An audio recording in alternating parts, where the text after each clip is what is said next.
A very good morning, ladies and gentlemen. Myself, Dr. Urvashi and Dr. Vinita feel privileged to welcome you all on behalf of Maharaja Agrasen Institute of Management Studies to the International Conference 2014 on Coping with Uncertainty. Today, we all have gathered here to understand the omnipresent phenomena of uncertainty in the current business environment and to discuss the probable mechanisms for meeting its challenges. It is a wonderful initiative by Maharaja Agrasen Institute of Management Studies to bring together a distinguished panel of speakers, including academicians from renowned business schools, universities, management thinkers, policymakers and researchers from all around the globe to share their views on the different facets of uncertainty. नमस्कार, मैं doctor Vinita Gupta आप सभी का इस hall में स्वागत करती हूँ और कोई भी काम की शुरुआत माँ भगवती, माँ सरस्वती की प्रार्थना के बिना कभी पूरा नहीं होता। तो आइए हम सब अपने मेहमानों के साथ विद आवर गेस्ट हम लोग माँ सरस्वती के सामने एक दीप जलाकर आज के कार्यक्रम की शुरुआत करेंगे। डायरेक्टर सर से मेरा निवेदन है कि लैंप लाइटिंग के लिए let's move for lamp lighting. जब तक हमारे मन के अंधेरे दूर नहीं होते, हमारे मन में ज्ञान का उजाला नहीं होता, तब तक हमारे कोई काम पूरे नहीं होते। तमसो मां ज्योतिर्गमया असतो मां सद्गमया।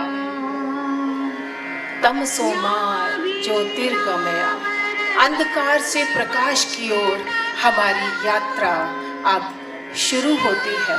हम सब मन से ध्यान से मां सरस्वती के प्रार्थना करते हैं।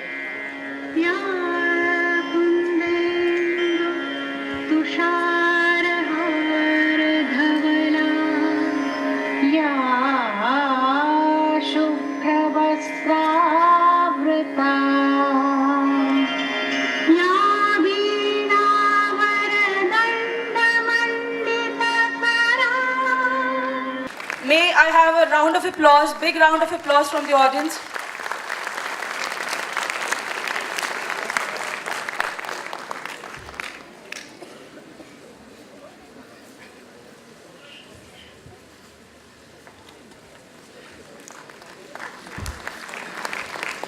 Thank you. Now I request Director Mains Dr. C.S. Sharma to present a bouquet to His Excellency Ernest Ravamcho, High Commissioner of the Republic of Rwanda.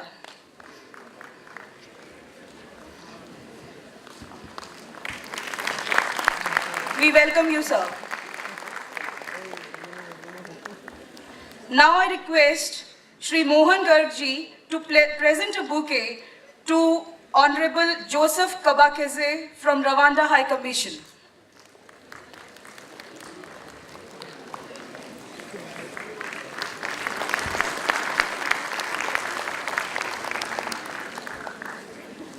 May I now request Dr. C.S. Sharma, Director Mains, to welcome our keynote speaker, Professor Anand Prakash, by presenting him a bouquet.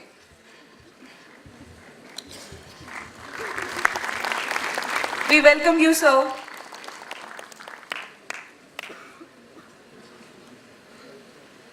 May I now request Dr. M.K. Bhatt to please present a bouquet to our guest of honor, Mr. J.M.A. David. Thank you, sir. I now request Professor Vijay Khurana to please present a bouquet to our guest of honor, Mr. Alan Smith.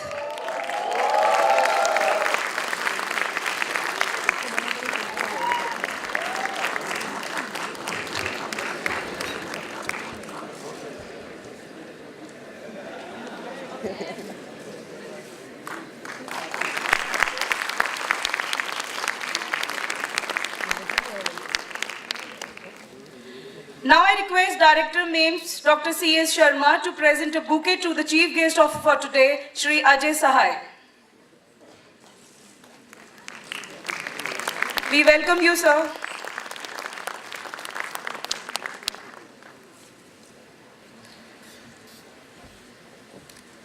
Thank you, sir.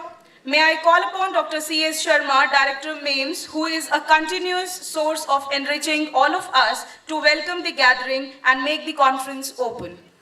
Sir, please.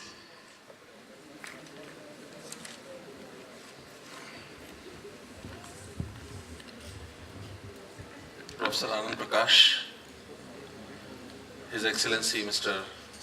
Ernest, Mr. Ellen Smith, Mr. Ajay Sahai, Mr. Joseph, Mr. David, colleagues, students, and delegates. Good morning to all of you. Today, Maharaja Agrasen Institute of Management Studies is starting the deliberations on an important topic that has been affecting us all in economic sense, in political sense, as well as at individual socio-psychological level. That is uncertainty.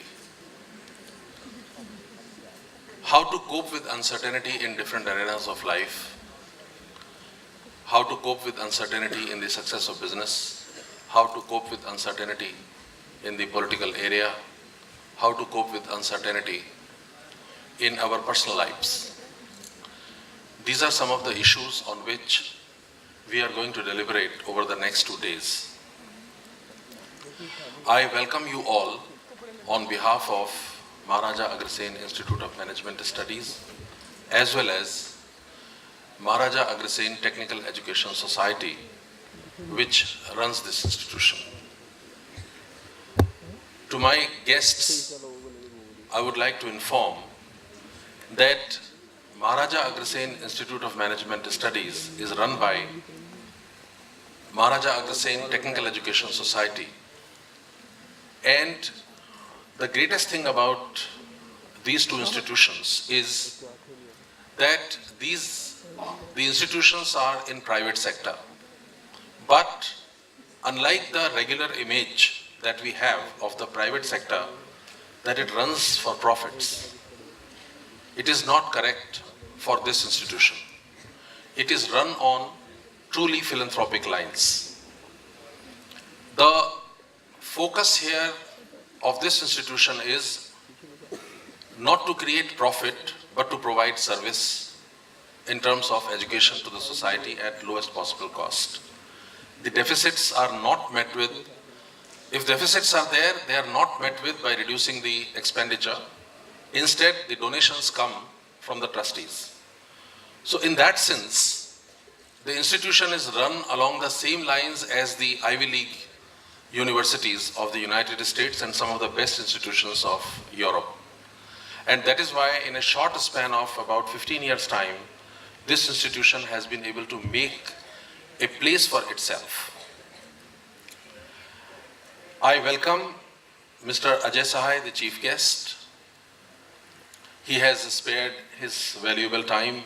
He was suffering from pain in his shoulders, but in spite of that, he made it convenient to come here. Thank you very much, sir.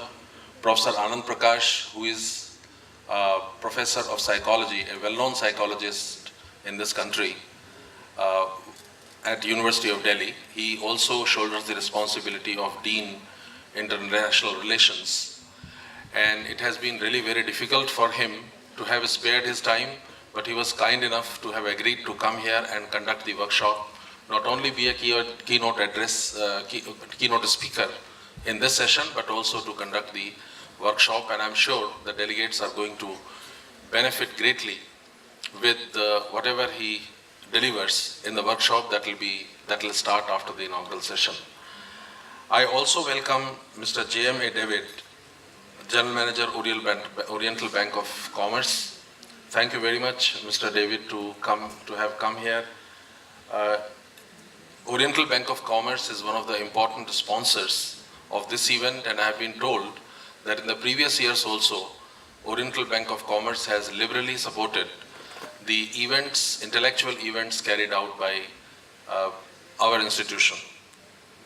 I also thank His Excellency Mr. Ernest Ramsio, who gave his constant consent despite many busy engagements, many important engagements he has for the day. And it was very nice of Mr. Joseph to have coordinated with His Excellency and between His Excellency and us yesterday evening and finalized his engagement over here. Thank you very much, Mr. Ernest, to have come here despite your very busy schedule.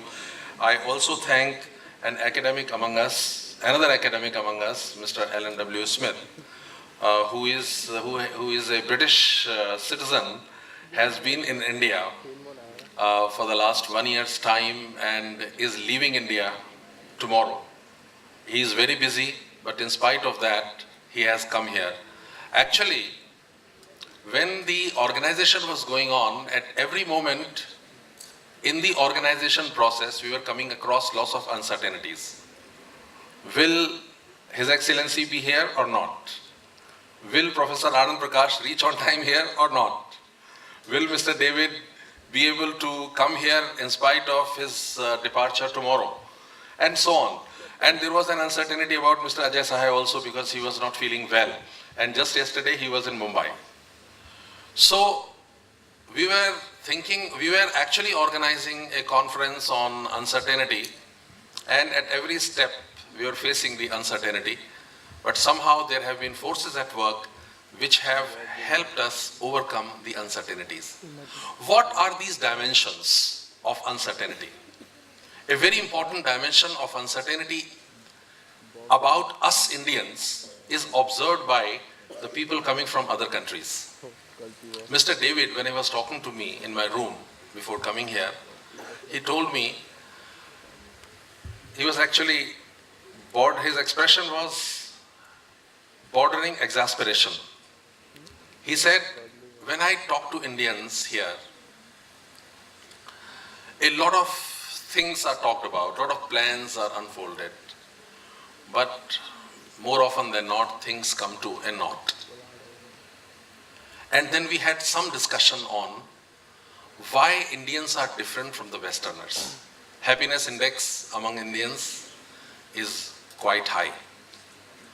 It is higher than the happiness index in many countries which are materially much more ahead of us. Professor Anand Prakash, who is a psychologist as well as a social psychologist and who has great command over understanding of cultures, I would request him that he would be able to tell Mr. Alan and us all why Indians are perceived as different in terms of not being able to fulfill their promises, not being able to follow the rules and regulations on the road. Why we have so much of absence of definitiveness in our approach. Why our answers are most of the time maybe and not in terms of clear yes and no. That is at behavioral level in India, the people coming from other cultures feel that everything is so nebulous and uncertain. That is one. And of course, there are uncertainties which are there because of the global economic environment, because of the lack of growth that we have been experiencing in the last few years' time. So these are some of the issues which I hope will be deliberated upon, and we shall be able to arrive at some conclusions to guide us, guide the policymakers, guide the politicians, so that better policies could be prepared, better environment could be prepared better curriculum could be prepared so that we can prepare our students for a better future. With these words, I once again thank you all, and I welcome you all to this and look forward to a fruitful discussion of all different dimensions that will unfold themselves. Thank you very much.